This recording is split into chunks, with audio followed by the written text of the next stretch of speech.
6절을 보면 해 뜨는 곳에서든지 지는 곳에서든지 나밖에 다른 이가 없는 줄을 알게 하리라. 해 뜨는 곳에서든지 지는 곳에서든지 나밖에 다른 이가 없는 줄을 알게 하리라. 이 하나님의 목적입니다. 하나님은 실로 이것을 위해서 모든 것을 다 하시는 하나님이십니다. 해 뜨는 곳에서든지 지는 곳에서든지 나밖에 다른 이가 없는 줄 알게 하리라. 이게 하나님의 원하심이죠. 하나님은 이것을 위해서 모든 것을 다 하십니다. 그런데 정작 하나님의 백성인 이스라엘은 이것을 알지 못했죠. 그들은 이 세상에서 자신들만이 하나님의 목적인 줄 알았습니다. 하나님은 자신들만 목적하고 있는 줄 알았어요. 해 뜨는 곳이든지 지는 곳이든지 온 세계가 아니고 자기들만이 하나님의 목적인 줄 그들이 착각했습니다. 하나님은 자기 민족 밖의 사람들에 대해서는 별 관심이 없으신 줄로 알았죠. 그래서 그들은 망하게 되었던 것입니다. 망할 수밖에 없는 것이죠. 왜 그렇습니까? 왜냐하면 하나님의 목적을 이룰 수 없으니까. 하나님의 목적으로 부름을 받았는데 하나님의 목적을 이룰 수 없으니까 망할 수밖에 없는 것이죠. 그런 것입니다. 하나님의 목적을 이루지 못하면 망합니다. 5달란트 받은 자, 2달란트 받은 자 다 목적을 이루었습니다. 그러나 1달란트 받은 자는 하나님의 목적 던져버렸습니다. 결과적으로 그는 망할 수밖에 없었던 것이죠. 하나님의 목적이 무엇입니까? 하나님의 목적은 이스라엘을 통해서 모든 열방이 하나님을 알게 되는 것, 그것이 하나님의 목적이었습니다. 하나님께서 이스라엘을 부르신 목적, 그것은 너희로 말미암아 이제 모든 열방이 나를 알게 하겠다. 이 하나님의 목적이었습니다. 그러나 이스라엘은 그런 하나님의 목적을 알지 못하고 자기들만이 하나님의 목적인 줄 알았죠. 하나님은 우리만 사랑하시고 우리 편에서만 일하시고 우리를 위해서만 모든 것을 하시는. 그러니 당연히 망할 수밖에 없었고, 그리고는 복음이 이제 하나님께서 원하시는 대로 이방으로 넘어올 수밖에 없게 됐죠. 왜냐하면 하나님의 목적이 그것이었으니까요. 이방, 모든 열방이 하나님의 목적이었으니까 그렇게 이스라엘은 망하고 그 복음이 그렇게 이방에 갈 수밖에 없습니다. 로마서 9장에서 11장까지 해서 사도 바울이 하는 얘기가 바로 그것이죠. 이스라엘은 꺾이고 너희는 그 자리에 접붙임을 받게 되었다.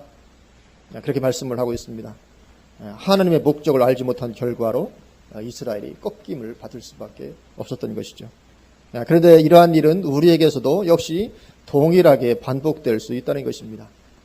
이런 하나님의 목적을 잊어버리고 내가 하나님의 목적이긴 한 것처럼 살아가다가는 이스라엘처럼 똑같이 망하게 되고 마는 것입니다. 하나님은 물론 우리를 사랑하시지만 우리가 목적이 아닙니다. 내가 마치 하나님의 모든 목적인 것처럼 그렇게 나 중심적으로만 생각하고 살아가다가는 예수 믿고도 망하는 자리로 다시 돌아가 버리게 되고 마는 것입니다. 하나님의 목적이 무엇입니까? 하나님의 목적은 구원받지 못한 모든 사람입니다. 그리고 열방의 모든 민족이죠. 모든 사람, 모든 민족, 그것이 하나님의 목적입니다. 그래서 하나님은 가축 우리 안에 들어와 있는 99마리 양보다 우리 밖에 한 마리 양에 더 관심을 가지고 계시다고 말씀합니다. 이건 당연한 거죠. 예를 들어서 그 가정에 만약에 자녀가 한 10명 있다 할지라도 그 중에 한 명이 어떻게 해서 행방불명됐다, 실종됐다. 그럼 어떻게 합니까? 모든 관심은 거기에다가 있는 거죠, 부모라면. 하나님도 99마리 우리 안에 있는 양보다 우리 바깥에 있는 한 마리 양 훨씬 더 거기에 관심을 가지고 계시다고 말씀하죠. 누가복음 15장 7절에 내가 너희에게 이르노니 이와 같이 양처럼요. 이와 같이 죄인 한 사람이 회개하면 하늘에서는 회개할 것 없는 의인 99으로 말미암아 기뻐하는 것보다 더하리라. 그렇게 말씀하십니다. 우리 믿는 자들이 모여서 예배드리는 걸 하나님 굉장히 기뻐하십니다. 당연하겠죠. 그러나 우리 믿는 자들이 모여서 기쁨으로 하나님 예배하는 것보다 하나님은 예수 안 믿는 한 명이 주님께로 돌아온 것을 훨씬 더 기뻐하신다고 말씀하는 것입니다. 그건 당연한 것이죠. 아까처럼 잃어버린 자녀 한 명 돌아오는 것이 얼마나 큰 기쁨이 되겠습니까? 부모에게. 세상을 다 얻은 것 같은 그런 기쁨을 가져다 주게 될 것입니다. 이처럼 하나님의 목적은 구원받지 못한 모든 사람이고 모든 열방에 하나님의 목적이 있는 것이죠. 그래서 오늘 본문을 보면 하나님은 이스라엘을 포로에서 돌아오게 하신 일도 고레스를 통해서 하시겠다고 말씀합니다. 지금 이스라엘이 바벨론 포로로 붙잡혀가 있는 그런 시대적인 배경을 가지고 본문이 진행됩니다.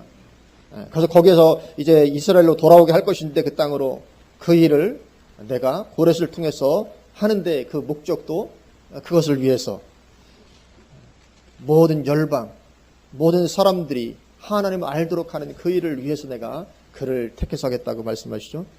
오늘 본문 1절부터 보면 이렇게 말씀합니다.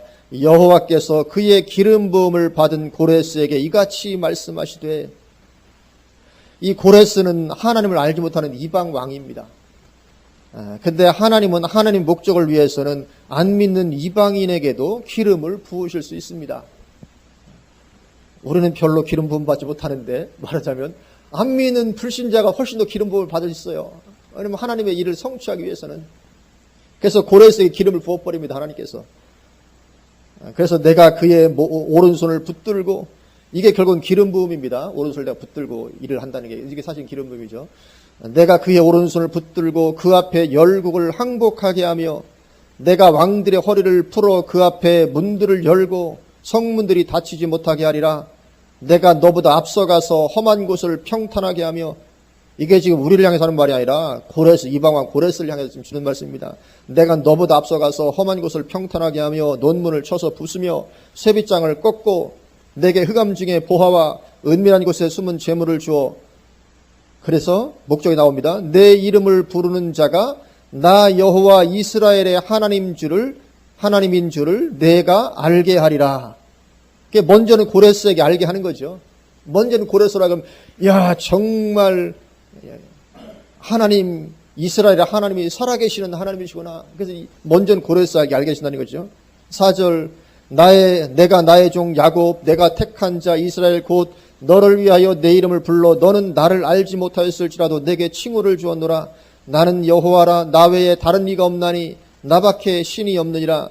너는 나를 알지 못하였을지라도 나는 내 띠를 동일 것이요 해 뜨는 곳에서든지 지는 곳에서든지 나밖에 다른 이가 없는 줄을 알게 하리라. 나는 여호와라. 다른 이가 없느니라. 아멘. 그래서 고레스를 불러서 6절 말씀을 이루시겠다는 것입니다. 고레스를 통해서 그 일을 함으로 말미암아 해 뜨는 곳에든지 지는 곳에든지 전 세계 어디에서나 나밖에 다른 이가 없는 줄을 내가 알게 하겠다. 누구를 통해서요? 고레스 너를 통해서 하시겠다. 그렇게 말씀을 하고 있습니다. 하여튼 이스라엘 통해서 안 되면 이방인을 통해서 하나님이 하시는 것입니다. 하시겠다고 말씀하죠. 그러면 정말로 고레스를 통해 돌아오게 하심으로 전 세계에서 해 뜨는 곳에서든지 지는 곳에 전 세계에서 하나님의 이름이 그렇게 선포되고 알려지게 되었는가? 에스라 1장에 고레스의 이야기가 나옵니다. 우리 한번 에스라 1장으로 우리 가보시겠습니다. 에스라서는 이사야서보다 후대에 기록된 책입니다.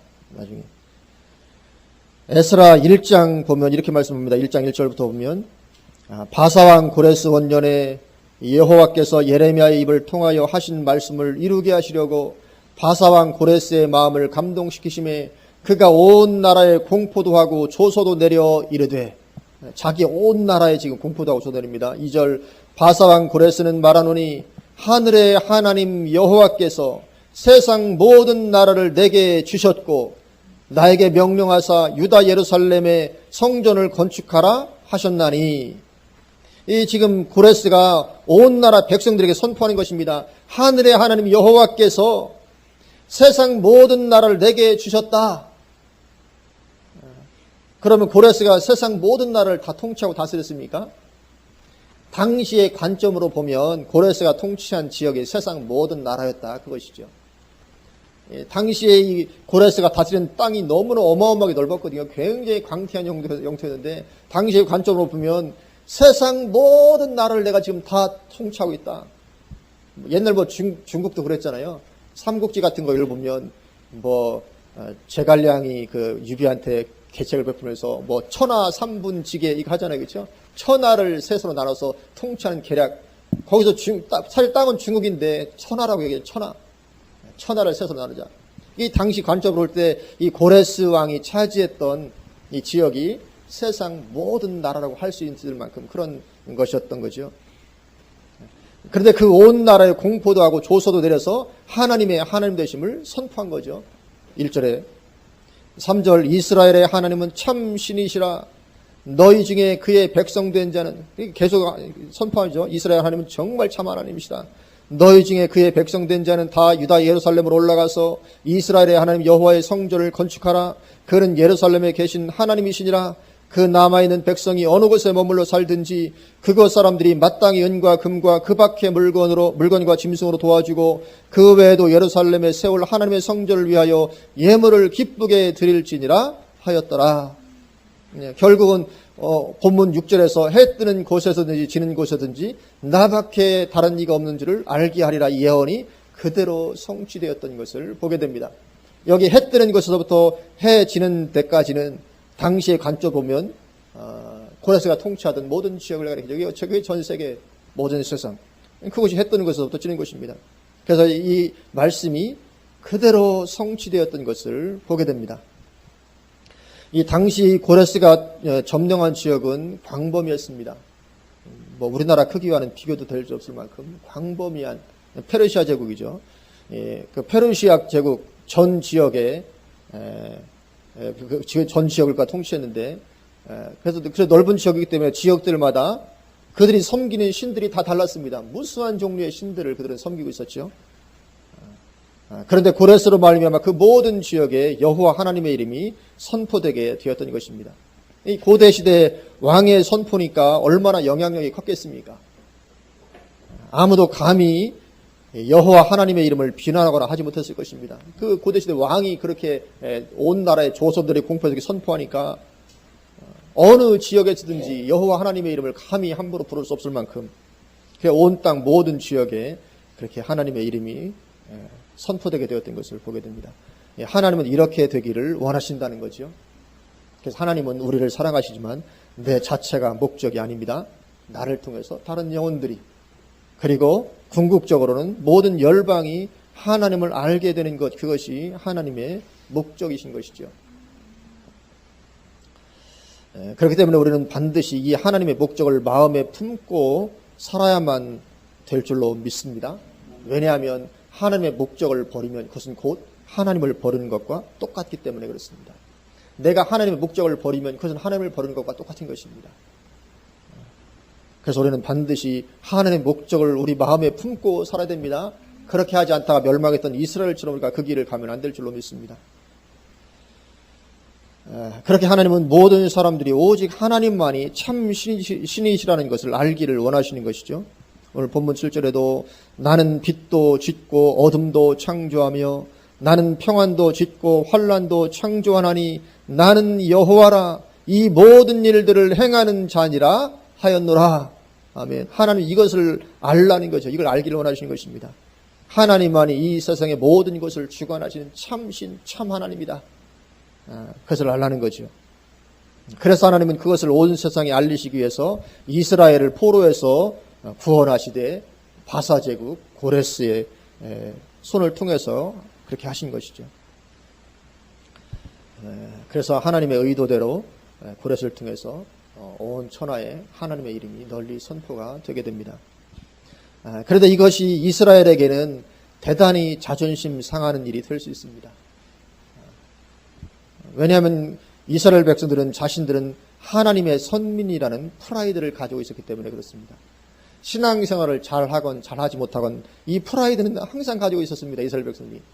신앙생활이 엉망해서 자기들이 멸망으로 들어감에도 불구하고 우리는 하나님의 선민이라는 이 프라이드만은 대단했습니다.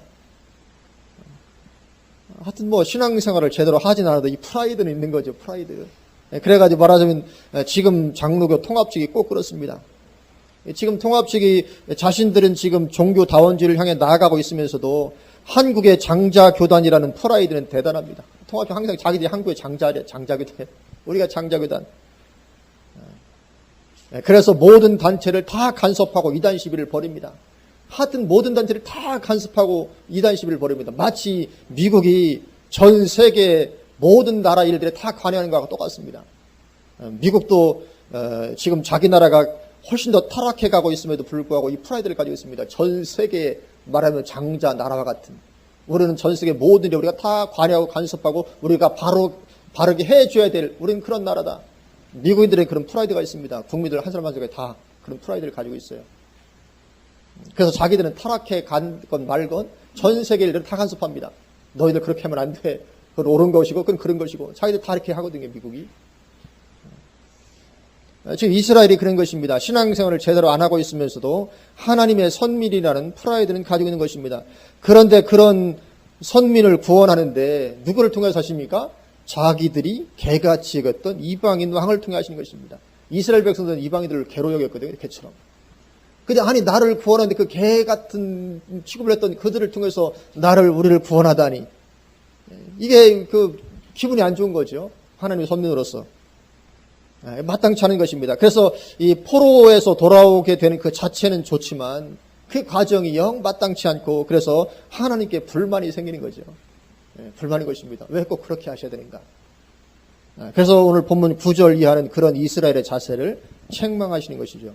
오늘 9절부터 보면 질그릇 조각 중 한 조각 같은 자가 자기를 지으시니와 더불어 다툴진대 화했을진저 진흙이 토기장에게 너는 무엇을 만드느냐 또는 내가 만든 것이 그는 손이 없다 말할 수 있겠느냐. 하나님께서 지금 책망하시죠. 질그릇 조각 중 한 조각 같은 이가 한 조각 같은 자가 하나님 보시기에는 인간이 이런 존재에 불과하다는 거죠. 하나님 보시기에는 인간이 질그릇 조각 하나에 불과하죠. 그리고 사실 또 인간이 흙으로 만들어지게 됐죠. 원래는 흙이었는데 거기에 생기를 불어넣어서 인간이 됐기 때문에 원래 사실은 흙이었죠. 흙에 불과한. 그래 하나님 우리 보실 때는 질그릇 한 조각밖에 더 되겠습니까? 토기장이가 바라볼 때 진흙과 같은 존재가 우리 인간이죠. 근데 진흙이 토기장한테 그래 말할 수 있습니까? 말할 수 없지만 만약에 진흙이 입에 달렸다고 할 때 진흙이 토기장한테 당신이 나갖고 뭘 만들려고 하는데 이봐 시비하고 따지고 그런 건 가능하지 않죠. 10절에 아버지에게는 무엇을 낳았소 하고 묻고 어머니에게는 무엇을 낳으려고 해산의 수고를 하였소 하고 묻는 자는 화했을진저. 자식이 부모에게 이렇게 해도 화가 있다는 거죠. 자식은 그렇게 말할 아무런 권한이 없는 거죠. 11절 이스라엘의 거룩하시니 곧 이스라엘을 지으신 여호와께서 이같이 이르시되 너희가 장래일을 내게 물으며 또 내 아들들과 내 손으로 한 일에 관하여 내게 명령하려느냐. 내가 땅을 만들고 그 위에 사람을 창조하였으며 내가 내 손으로 하늘을 펴고 하늘의 모든 군대에게 명령하였노라. 이 말씀은 하나님은 그렇게 우주 만물에 창조주시고 주관자시라는 거죠.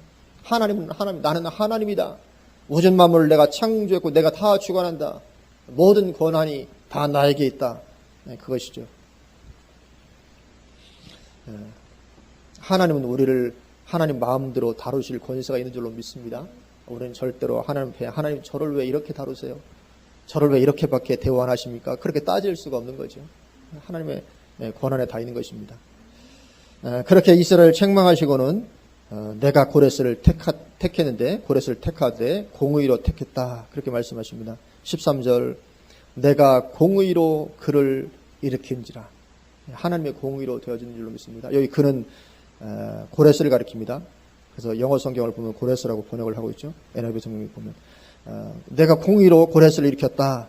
그의 모든 길을 곧게 하리니 그가 나의 성읍을 건축할 것이며 사로잡힌 내 백성을 값이나 가품이 없이 놓으리라. 만군의 여호와의 말이니라 하셨느니라. 아멘. 그래서 하나님은 고레스를 통해서 너희들을 돌아오게 할 것이다. 이스라엘 백성 돌아오게 할 것이다.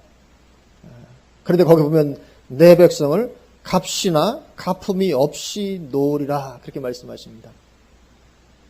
그러니까 하나님께서 고레스를 통해서 이스라엘이 돌아오게 하실 뿐만 아니라 고레스의 마음을 감동시키셔서 이스라엘 백성들이 고레스로부터 얼마나 많은 은혜를 입게 하시는지 모르는 것입니다. 너희를 돌아오게 하되 값이나 가품이 없이 놓아주게 하겠다. 당시 고대 근동의 관례로는 만약에 고레스의 도움으로 어떤 민족이 해방받게 되었다면 그들은 고레스에게 조공을 바쳐야 하는 것이 관례였습니다. 당연히 조공 바쳐야죠. 당연한 것이죠. 그런데 하나님은 그런 아무런 값이나 가품이 없이 완전히 그냥 자유하게 돌아오게 하겠다. 그렇게 말씀을 하고 계신 것을 보게 됩니다. 그러면 이 예언대로 정말 고레스가 그렇게 해줬을까? 성경을 보면 실제로는 그보다 훨씬 더 호의적이었던 것을 보게 됩니다. 값을 물지 않도록 했을 뿐만 아니라 엄청나게 많은 재물을 주어서 그 모든 일을 다 이룰 수 있도록 그렇게 도왔던 것을 보게 됩니다. 우리 다시 에스라 1장으로 가셔서 보면 아까 보았던 에스라 1장 4절부터 보면 이렇게 말씀합니다. 그 남아있는 백성이 어느 곳에 머물러 살든지 그곳 사람들이 지금 고레스가 명을 내리는 거죠. 그곳 사람들이 마땅히 은과 금과 그 밖의 물건과 짐승으로 도와주고 그 외에도 예루살렘에 세울 하나님의 성전을 위하여 예물을 기쁘게 드릴지니라 하였더라. 지금 왕이 명령을 내린 것입니다. 이스라엘 백성들이 어느 곳에 머물러 살든지 그 주변 사람들은 마땅히 이스라엘 백성들에게 은도 주고 금도 주고 물건과 짐승도 도와주고 하나님의 성전을 위하여 기쁘게 예물을 드리라. 주변 민족은 기분 나쁠 수 있습니다. 그래도 왕의 명령이니까 어떻게 해야 되죠. 5절에 이에 유다와 베냐민 족장들과 제사장들과 레위 사람들과 그 마음이 하나님께 감동을 받고 올라가서 예루살렘의 여호와의 성전을 건축하고자 하는 자가 다 일어나니 그 사면 사람들이 은그릇과 금과 물품들과 짐승과 보물로 돕고 그 외에도 예물을 기쁘게 드렸더라. 아멘. 이거 왕의 명령이 내렸으니까 그 사면 사람들이 막 가지고 옵니다. 뭐 은그릇도 가지고 금도 물품들 모든 보배로운 것들 감나가는 것들 여러 가지 것들을 그렇게 갖고 오는 것을 보게 됩니다. 또 7절에 고레스 왕이 또 여호와의 성전 그릇을 꺼내니 옛적에 느부갓네살이 예루살렘에서 옮겨다가 자기 신들의 신당에 두었던 것이라. 그러니까 느부갓네살이 예루살렘을 멸망시키면서 남왕유다를 멸망시키면서 여호와의 성전에 있는 것들 그릇을 다 가져와서 전리품으로 가져와서 자기가 다 이렇게 취했던 거죠. 그걸 다시 꺼냅니다. 8절 바사왕 고레스가 창고지기 미드르다덱에게 명령하여 그 그릇들을 꺼내어 세워서 유다 총독 세스바살에게 넘겨주니 그것은 금 접시가 30개요 은 접시가 1000개요 칼이 29개요 금 대접이 30개요 그보다 못한 은 대접이 410개요 그 밖에 그릇이 1000개이니 금은 그릇이 모두 5400개라. 사로잡힌 자를 바벨론에서 예루살렘으로 데리고 갈 때에 세스바살이 그 그릇들을 다 가지고 갔더라. 전부 다 돌려줍니다. 옛날에 탈취받은 것들을. 또 우리 조금 더 넘어가서 에스라 6장으로 우리 한번 가보실까요? 에스라 6장. 이제 에스라 6장은 고레스 시대가 지나가고 다리오 왕이 통치하는 시대가 됐을 때입니다.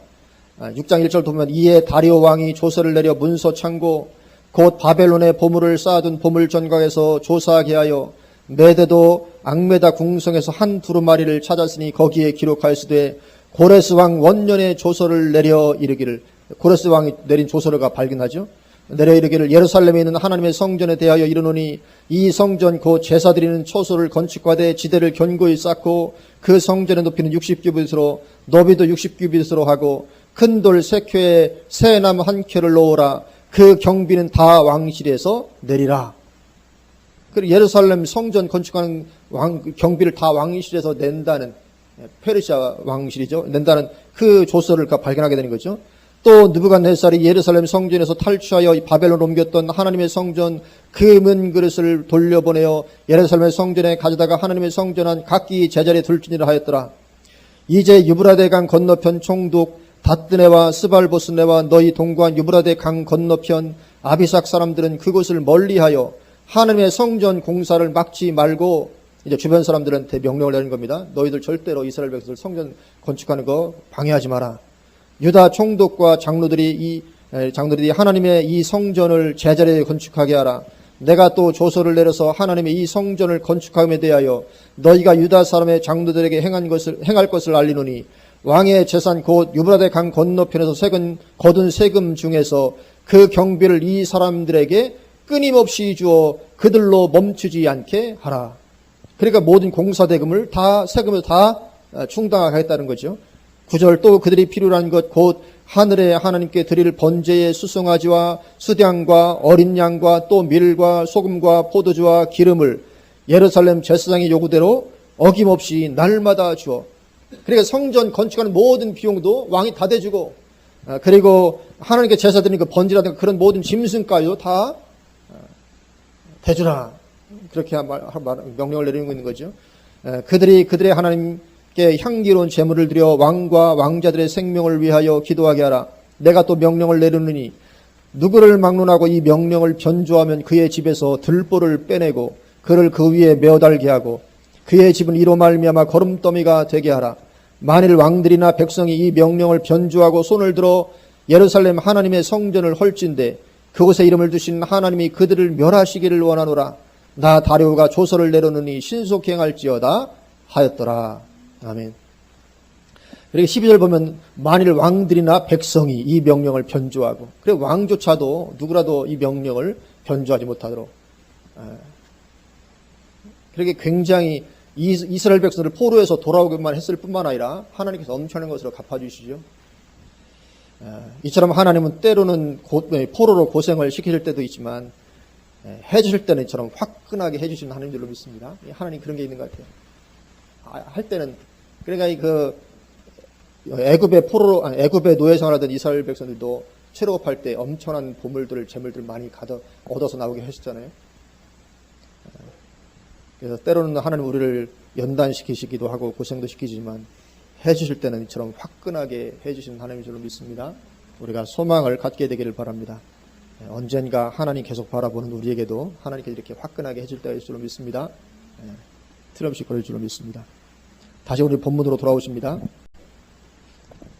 본문 14절입니다. 이 14절이 에스라 1장에서 성취된 바로 그것을 지금 가리키고 있습니다. 14절 여호와께서 이같이 말씀하시되 애굽의 소득과 구스가 무역한 것과 스바의 장대한 남자들이 내게로 건너와서 내게 속할 것이요.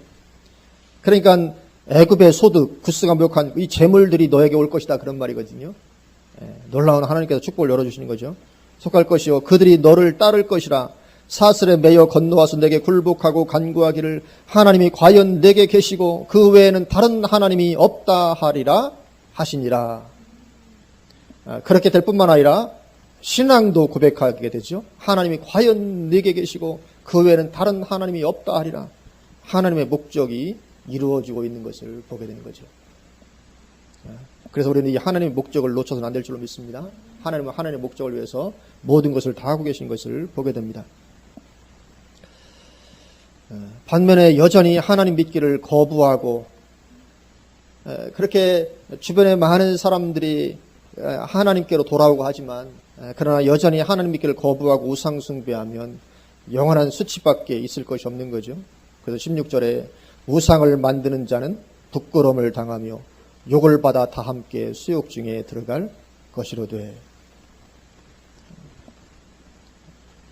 그래서 하여튼 하나님 섬기지 아니하고 우상 숭배하는 가운데 있으면 부끄러움과 수치를 당할 수밖에 없다. 그래서 하나님은 열방을 향해 하나님께로 돌아올 것을 명하시는 거죠. 그 외에는 길이 없으니까요. 22절에 보면 땅의 모든 끝이여 내게로 돌이켜 구원을 받으라. 나는 하나님이라 다른 이가 없느니라. 전 세계를 향하신 하나님의 선포입니다. 땅의 모든 끝이여 내게로 돌이켜 구원을 받으라. 유일한 길이다. 그 외에는 없다. 나는 하나님이라 다른 이가 없느니라. 그래서 세상 모든 사람들은 전부 다 하나님께로 돌아와야만 그들이 구원받을 수 있는 것이죠. 그 외에는 어떠한 길도 없다는 것입니다. 그래서 우리는 열방에 대해서 이렇게 선포해야 될 줄로 믿습니다. 하나님께로 돌아오는 것 외에는 길이 없다. 그런데 그렇게 선포하지 않고 이 WCC처럼 종교 간에 대화나 하자고 초청하고 해서는 타락한 것입니다. 타락한 거죠. 우리 종교 간에 대화나 합시다고 무슨 대화를 합니까? 당신들도 예수 믿어야 된다. 이거 외에는 할 얘기가 없는 건데 초청해서 우리 종교 간 대화하자. 타락한 것입니다.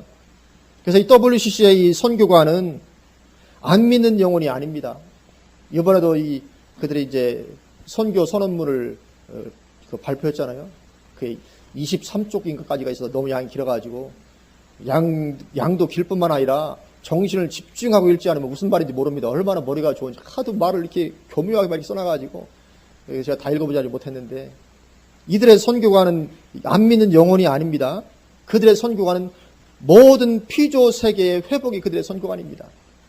그들은 안 믿는 영을 예수 믿게 하자. 이게 그들의 선교가 아니라 그들도 선교하자고 얘기를 합니다. WCC라고 선교하자는 얘기 안 하는 게 아닙니다. 우리 선교하자. 근데 선교가 안 믿는 영을 예수 믿게 하는 게 이게 아니고 모든 피조 세계를 회복시키자. 이것이 그들의 선교가 아닙니다. 그러니까 어떻게 합니까? 지구 온난화 문제 해결하자. 그리고 모든 피조 세계니까 억눌린 자, 북한 무슨 뭐 북한 얘기는 잘 이번에 안 해가지고 욕도 많이 얻어먹었지만, 하여튼 그렇게 무슨 뭐 억눌리고 고통당하는 것들, 소수자들, 뭐 동성애자들 이런 사람들, 하여튼 그런 이들이 다 이렇게 그 어려움 없이 살도록 하자. 이게 그들의 선교가 아니거든요.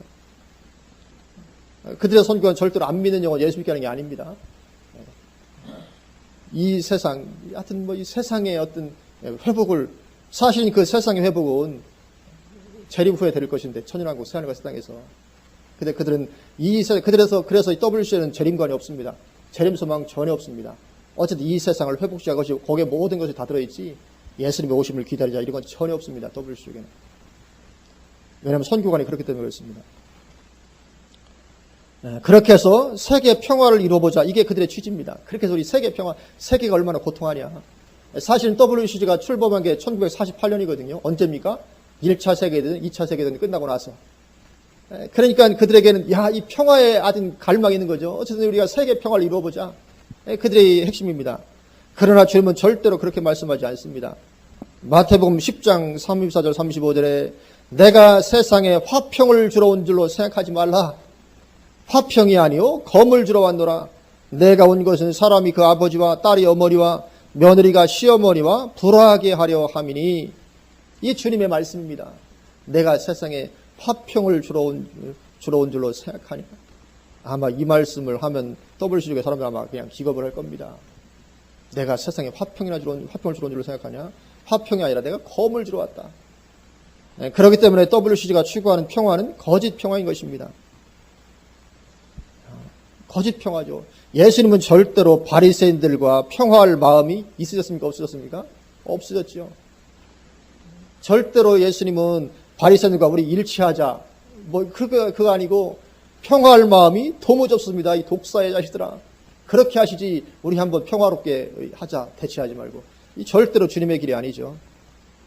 이번 WC 부산 총회 주제가 뭐였었냐면 생명의 하나님 우리를 정의와 평화로 이끄소서, 이게 주제였거든요. 생명의 하나님. 근데 여기 말하는 생명은 예수 안에서 우리가 거듭는 생명, 그걸 말하는 게 아닙니다. 피조세계에 만에 내재된 그 생명을 말하는 것이거든요. 우리가 속을 수 있습니다. 그 생명을, 그때 글을 읽어보면 그렇습니다. 생명 안에는 우리를 정의와 평화로 이끄소서. 근데 이들의 핵심이 내세우는 게 뭐냐면 정의와 평화입니다. 정의가 이루어지고 하여튼 평화를 해보자. 그러나 그들이 추구하는 이 평화는 하나님의 평화인 샬롬과는 거리가 먼 것입니다. 샬롬은 뭡니까? 오직 하나님 안에서만 누릴 수 있는 평화가 샬롬입니다. 그러나 WCC는 그 샬롬을 말하는 평화가 아닙니다. 우리 일단 그런 종교적인 것, 교리적인 것들 덮어놓고 평화하자, 이거죠. 그래서 WCC도 추구하는 평화는 거짓된 평화고, 그런 평화는 집어치워야 될 그런 평화인 거죠. 그런 평화를 누리기보다는 차라리 불화하는 편을 택해야 되는 것입니다. 아니 그럼 다른 종교가 불화하다가는 고난이 있을 텐데, 그래서 고난을 받으라고 말씀하고 있잖아요. 고난을 받으라.